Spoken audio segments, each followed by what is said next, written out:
শিকদারি বাজার, আলুর হাট, বাগমারা, রাজশাহী।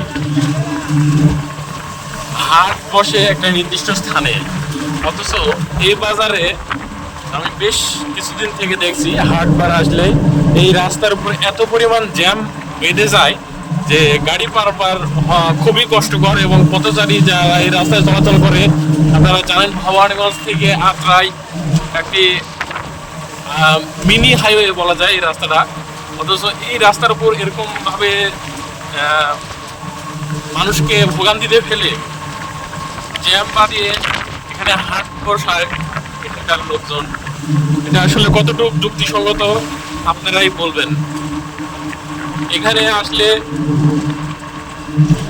অনেক দেরি হয়ে যায়, মানুষকে মানে বিভিন্ন কাজে বিভিন্ন তাড়াহুড়া করে কিন্তু রাস্তায় চলাচল করে। অথচ এই জায়গাটায় আসলে রাস্তার দুই পাশ দিয়ে এমনভাবে তারা গাড়ি রাখে, একটা বাইক পর্যন্ত মানে পার হতে লাগলে এখানে আধা ঘন্টা পার হয়ে যায়।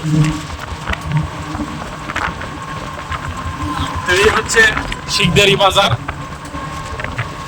আশা করি এখানকার যদি কেউ থাকেন এই বিষয়টা একটু আপনারা তদারকি করবেন, দেখবেন যেন এই রাস্তাটায় জনগণের ভোগান্তিতে পোহাতে না হয়।